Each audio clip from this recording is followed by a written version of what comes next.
Good morning, I'm the Mainly Digger, and we're talking about square nails and how to date a site from square nails. If you don't know, I have been metal detecting at the Kennedy Estates, which is a site and a state that dates back to the 1600s, maybe earlier than that. I have found a structure that I probably think is a blacksmith shop based off of the evidence that I've found. But I've also found a lot of square nails. And I'm trying to put a date and time, a time period to that structure. And I thought using square nails would be easy. So I did my research. It's not easy at all. It's fairly difficult because there's not a lot of information about square nails on the internet that I found, and what I found contradicts each other constantly about dates and time periods, time frames, makes, shapes, and forms. So I'm going to give you the research that I found that is, it's easy. It's just a time frame, timeline. We'll start off with 1590. Before 1590, they used, and after, they used metal pegs, or not metal, wooden pegs to build their structures. I mean, if they didn't have metal, what else are they going to build their structures with wood pegs? And it's been used consistently throughout time. So it didn't stop at that point. But in 1590, they started using split mills to make square nails. And they heat up a big piece of metal, pound it down into the shape of the square nail, cut it down to size, take a hammer, hit the top, make the top of the nail, and then that's how they made nails for an extended period of time. 1600s to the 1900s, they used hand wrought nails for construction and furniture. Common, not known information. That's what a square nail is.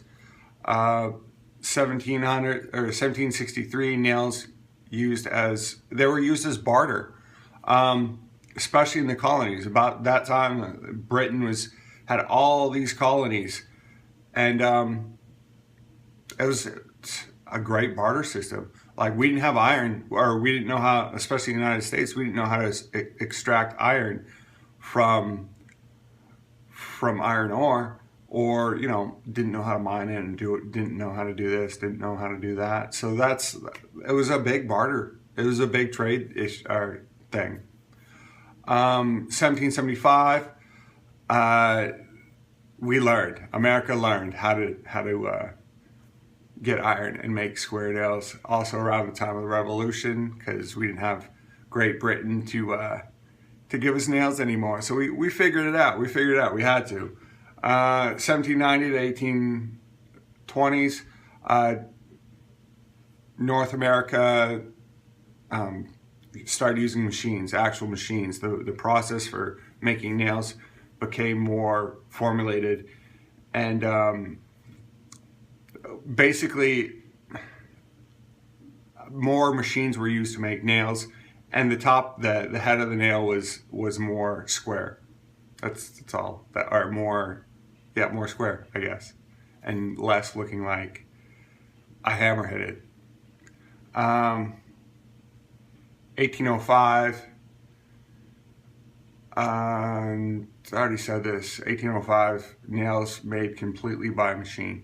See, that's more the information that contradicts each other. 1805, one says 1820, the other one says 1805. So whatever. 1805, we'll just go with 1805. It's called machine cut square nails. That's all it is. It was pretty much all done by machine. You didn't have the blacksmith or the forge banging it out on a machine. So it looked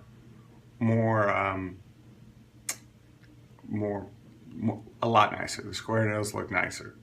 A split mill is, like I said, is powered by water, and it's a cool system. I did a lot of research on split mills because I was like, what is that? I haven't heard of that. And the mill or the black forge the blacksmith or forge that I found at the Kennedy Estate might be a mill also. So that's actually what the information that I pulled from looking up, researching square nails, is I also researched mills and like what they look like, and that might be a mill. I don't know. We'll see. Right now, I'm going to show you some of the square nails that I found at the Kennedy Estates, and hopefully try to put a time period to them. I'm not a square nail expert. I found a bunch of square nails. That's about it. And I've done some research. So excuse me if I'm wrong. I found a lot of square nails. All right, here we go. So these are the square nails that I have. I have a lot more, but these are the ones that are in the best shape. They make good examples. So we're gonna start off with the nicest head. See how square that head is? That is probably, I would say this is definitely a cut nail.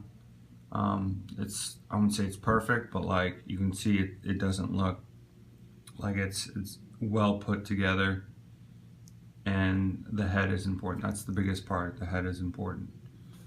Next one is, this is kind of a different, you see how it looks smashed, like the head of that looks smashed. So that was definitely made by a forge. You just cut a piece of wire and then hit the top of the wire on the head when it's still hot, and bam, you got a nail. I mean, it still looks, oh, also, it's another thing, this part right here. So I'm guessing that this little nudge, it's where the blacksmith was holding it while he was hitting the nail. If you can see the little divot there, that from what I read dates it to the 1700s easily, because it's not perfect, but like that niche, that little groove right there. Let's see if the other ones have it. I just noticed that. I can't really tell. Maybe a lot of rust. I tried to clean these off before I started this, but it didn't really work. Yeah, see how one side's a little deeper than the other?